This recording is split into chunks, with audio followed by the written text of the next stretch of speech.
Hello guys, দেখেন সবাই কি হয়েছে জানেন? আপনাদের সাথে একটু গল্প করি। মজার একটা কাহিনী, সেটা হচ্ছে পাপা আসছে বাসায় দুপুরে লাঞ্চ করতে।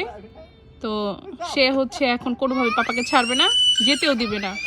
তো এতক্ষণ হচ্ছে পাপা হচ্ছে ঘোড়ায় টোড়ায় নিয়ে আসছে, এই যে গাড়ি দিয়ে হচ্ছে রেখে যেতে পারে নাই, পরে হচ্ছে নিয়ে বের হয়েছে, বের হয়ে যে গাড়ি দিয়ে ঘুরাই আনছে। এখন এই যে আবার দিতে আসছিল এই জায়গায়, এখন সে আসবে না, আবার কান্নাকাটি শুরু করছে। এখন আবার নিয়ে গেল, আবার ঘুরে আবার নিয়ে আসবে, আবারও সেম কাহিনী করবে, কান্নাকাটি করবে, যেতে দিবে না। কি ভালোবাসা আসলেই, মানে বাবা ছেলের সম্পর্ক অনেক বেশি মধুর।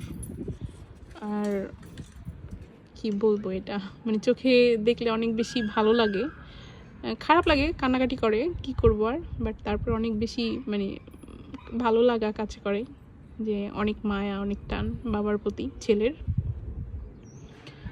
এখন আবার গেল, আবার আসবে ঘুরায় টুরায়, দেখি কি করে। ওকে, সবাই ভালো থাকবেন, আল্লাহ হাফিজ।